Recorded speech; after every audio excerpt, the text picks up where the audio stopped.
सोचो आप अपनी लाइफ में एक दिन डिसाइड करते हो कि अब मुझे अपना पैसा इन्वेस्ट करना चाहिए और आपके दिमाग में पहला ऑप्शन आता है स्टॉक मार्केट का। लेकिन फिर कंफ्यूजन होता है कौन सा स्टॉक सही है, कितना रिसर्च करना पड़ेगा, अगर कोई स्टॉक गिर गया तब क्या होगा। ये सब सोचकर ज्यादातर लोग स्टॉक मार्केट से दूर भागते हैं। इसी प्रॉब्लम का एक सिंपल सोल्यूशन है म्यूचुअल फंड। तो चलिए म्यूचुअल फंड को समझने के लिए एक छोटी सी कहानी सुनते हैं। मान लो एक गांव में 10 लोग रहते हैं, सबको थोड़ा थोड़ा पैसा इन्वेस्ट करना है, लेकिन किसी के पास इतना नॉलेज नहीं है कि कौन सा स्टॉक लेना सही होगा, कौन सा बॉन्ड लेना सही है।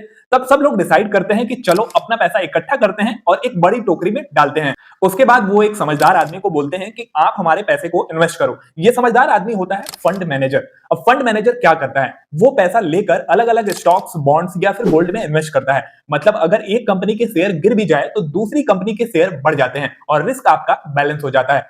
यही होता है म्यूचुअल फंड का असली मैजिक। आप अकेला पैसा नहीं लगाते बल्कि एक बड़े ग्रुप का हिस्सा बन जाते हो। अब यहाँ एक क्वेश्चन और आता है कि आखिर ये फंड काम कैसे करता है। जब आप म्यूचुअल फंड में पैसा लगाते हो तो एक आपको यूनिट मिलती है। जैसे एक स्कूल का क्लास होता है, उसमें हर स्टूडेंट को एक रोल नंबर से पहचाना जाता है, वैसे ही म्यूचुअल फंड में आपकी ऑनरशिप दिखाने के लिए आपको यूनिट्स मिलती हैं। अगर फंड का टोटल पैसा 100 करोड़ रुपए है और आपने 10,000 रुपए लगाए हैं तो आप उस बड़े फंड का एक छोटा हिस्सा रखते हो।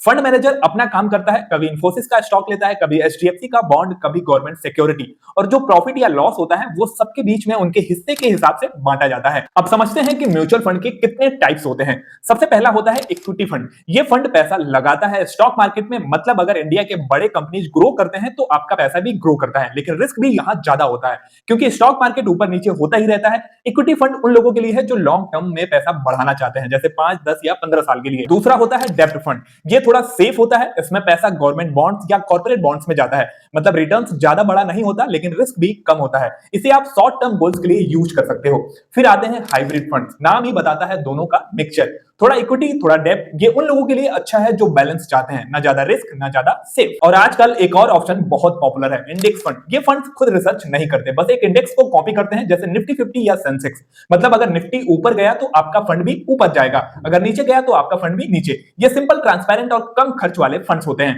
अब सवाल आता है पैसा इन्वेस्ट कैसे करें। इसके दो तरीके होते हैं। पहला है एसआईपी, जिसे हम लोग बोलते हैं सिस्टमेटिक इन्वेस्टमेंट प्लान। मतलब आप हर महीने थोड़ा थोड़ा पैसा लगाते हो, जैसे 1,000, 2,000 या 5,000 रुपए।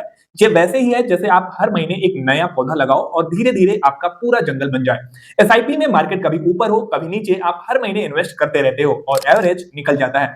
दूसरा तरीका होता है लमसम, मतलब एक साथ बड़ा पैसा लगाना, जैसे 1 लाख या 5 लाख रुपए एक ही दिन इन्वेस्ट कर देना। ये तब अच्छा होता है जब आपके पास एक साथ पैसा हो और आपको लगता हो कि मार्केट सही पोजीशन में है। लेकिन इसमें रिस्क ये होता है कि अगर कल मार्केट गिर गया तो आपका ज्यादा पैसा लॉस हो सकता है। अब कई जगह सवाल आता है कि म्यूचुअल फंड में इन्वेस्ट करने का फायदा क्या है। सबसे बड़ा फायदा, आपके पैसे को एक्सपर्ट मैनेज करते हैं। मतलब आपको खुद दिन रात स्टॉक मार्केट देखने की जरूरत नहीं। दूसरा फायदा, आपका पैसा अलग अलग जगह बांटा जाता है, मतलब रिस्क कम हो जाता है।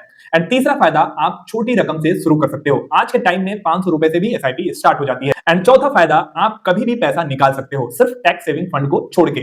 और सबसे इंपॉर्टेंट, कंपाउंडिंग का मैजिक। सोचो अगर आप 5,000 रुपए हर महीने इन्वेस्ट करते हो 20 साल तक और एवरेज 12% सीएजीआर मिलता है, तो आपके लगाए हुए 12 लाख रुपए बन जाएंगे लगभग 50 लाख रुपए। ये है म्यूचुअल फंड का असली पावर। लेकिन दोस्तों, जैसे हर चीज के दो पहलू होते हैं, वैसे ही म्यूचुअल फंड में भी कुछ प्रॉब्लम्स हैं। आपको शॉर्ट टर्म में कभी लॉस हो सकता है क्योंकि मार्केट हमेशा स्टेबल नहीं होता। दूसरा, हर फंड सही नहीं होता। कुछ फंड्स हाई चार्जेस लेते हैं, जिसे एक्सपेंस रेशियो बोलते हैं। अगर आपने गलत फंड चूज कर लिया तो रिटर्न्स कम हो जाएंगे। इसलिए फंड चूज करते वक्त हमेशा ध्यान रखो एक्सपेंस रेशियो कम हो, फंड का ट्रैक रिकॉर्ड अच्छा हो और अपने गोल्स के हिसाब से सिलेक्ट करो। और एंड में एक छोटी सी बात, स्टॉक मार्केट एक ऐसा समुद्र है जिसमें खुद तैरना सीखना मुश्किल है, लेकिन म्यूचुअल फंड एक बोट की तरह है। आप उसमें बैठे रहो, एक्सपर्ट आपको किनारे तक ले जाएगा। बस आपको पेशेंस रखना होगा और टाइम देना होगा। आज अगर आप 500 रुपए या 1,000 रुपए से भी शुरू करते हो एसआईपी, तो 10-15 साल बाद वही पैसा आपको फाइनेंशियल फ्रीडम दे सकता है। तो दोस्तों, अब आपको क्लियर हो गया होगा कि म्यूचुअल फंड एकदम सिंपल कॉन्सेप्ट है। ये ना सिर्फ बिगिनर्स के लिए इजी है बल्कि लॉन्ग टर्म वेल्थ बनाने के लिए एक बेस्ट तरीका है। अगर आपको ये एक्सप्लेनेशन अच्छा लगा है तो वीडियो को लाइक और शेयर जरूर करना और चैनल को सब्सक्राइब करना मत भूलना। नेक्स्ट वीडियो में हम बात करेंगे इंडिया के टॉप म्यूचुअल फंड्स जो 2025 में बिगिनर्स के लिए परफेक्ट होंगे।